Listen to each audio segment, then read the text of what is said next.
আসসালামু আলাইকুম, সবাই কেমন আছেন? নিশ্চয়ই ভালো আছেন। আবারও চলে আসলাম আপনাদের সাথে নতুন আরেকটি ভিডিও নিয়ে। তো আজকের ভিডিওর বিষয় হচ্ছে আসলে ব্যাংকিং, যে বাংলাদেশ এবং সৌদি আরবে। তো আপনারা সবাই জানেন যেহেতু সামনে ঈদ উল আজহা আসতেছে, তো সেক্ষেত্রে অনেকেই কোরবানির জন্য টাকা পাঠাবেন বা টাকা পাঠাইতে হবে। সেক্ষেত্রে কবে থেকে আসলে সৌদি আরবে ব্যাংক বন্ধ হয়ে যাবে এবং বাংলাদেশে ব্যাংক বন্ধ হয়ে যাবে, তো এটা অনেকে জানার জন্য আগ্রহ আছেন বা অনেকে জানতে চাইতেছেন। তো সেই জন্য আজকে ভিডিওটা, যদি বিষয় জানতে চান, তো বন্ধের সময় আসলে আপনারা কিভাবে টাকা পাঠাইতে পারেন বা বন্ধের সময় টাকা পাঠালে পাবেন কিনা, কোন কোন মাধ্যমে পাবেন, সবকিছু বিস্তারিত আমি আজকের ভিডিওতে অবশ্যই ক্লিয়ার করে দিব। অবশ্যই যদি আপনি ঈদের সময় টাকা পয়সা লেনদেন করা নিয়ে কোনো কিছু জানার থাকে তাহলে অবশ্যই ভিডিওটা কন্টিনিউ করেন।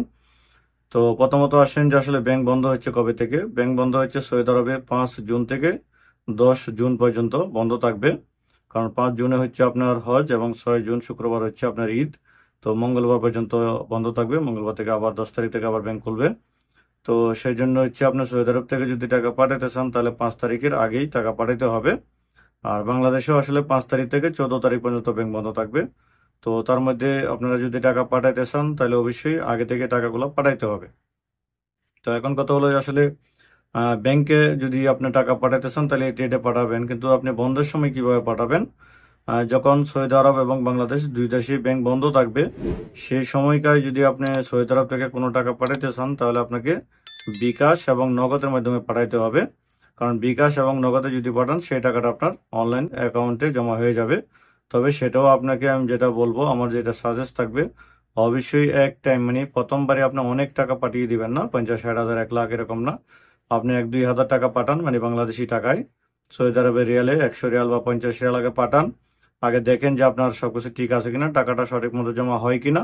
সবকিছু যদি ঠিকঠাক থাকে তখন আবার আপনি একটু বেশি করে পাঠান। তবে সেক্ষেত্রে অবশ্যই আপনার বিকাশের নাম্বারটা এবং বিকাশ যার নামে আইডিটা আছে, যে নামে বিকাশটা খোলা আছে, সেটা অবশ্যই সঠিকটা দিবেন। কারণ কোনো ভুল দিলে কিন্তু আপনার টাকাটা আটকে যাবে, তখন আবার বন্ধের সময় যেহেতু, তখন কোনো কাস্টমার কেয়ারের সাথে যোগাযোগ করতে পারবেন না, এটা সমস্যার সমাধান করতে পারবেন না। তবে কাস্টমার কেয়ার অবশ্যই 24 ঘন্টা থাকে, 7 দিন, কিন্তু থাকলেও আপনার যে ফাইন্যান্সিয়াল যে সমস্যাগুলো হয় সেই সমস্যাগুলো কিন্তু বিজনেস টাইম ছাড়া, মানে ব্যাংক খোলা ছাড়া আপনার সমাধান করাটা সমস্যা হয়ে যাবে। তো এই জন্য অবশ্যই বিকাশ পাঠানোর আগে ভালো করে সেটার নাম, নাম্বার, ঠিকানা সব দেখে নেবেন। যদি এমনিতে নামটা আপনি কনফার্ম না থাকেন, যদি আপনার সেল পিন থাকে, তাহলে সেল পিনে বিকাশ অপশনে গিয়ে নাম্বারটা দিলে কিন্তু আপনার নামটা, সঠিক নামটা পেয়ে যাবেন। আর তারপর হচ্ছে যে বাংলাদেশে যদি আপনি টাকা ট্রান্সফার করতে চান, মানে বাংলাদেশ থেকে বাংলাদেশে এক ব্যাংক থেকে অন্য ব্যাংকে বন্ধের সময় যদি টাকা ট্রান্সফার করতে চান, তো সেখানে আপনি যদি ইএফটির মাধ্যমে করতে চান তাহলে কিন্তু টাকা যাবে না, কারণ যতক্ষণ ব্যাংক না খুলছে। তো এই জন্য আপনাকে যেটা করতে হবে, এনপিএসবি যেটা আছে, এর আগে আমি একটা ভিডিও দিছিলাম যে বন্ধের দিনে কিভাবে টাকা যায়। আপনি যদি ওইটা দিয়ে টাকাটা ট্রান্সফার করেন তাহলে কিন্তু আপনার টাকাটা যে কোনো সময়, বন্ধের সময়ও, রাত দিন 24 ঘন্টা ওইভাবে কিন্তু লেনদেনটা হয়ে যাবে।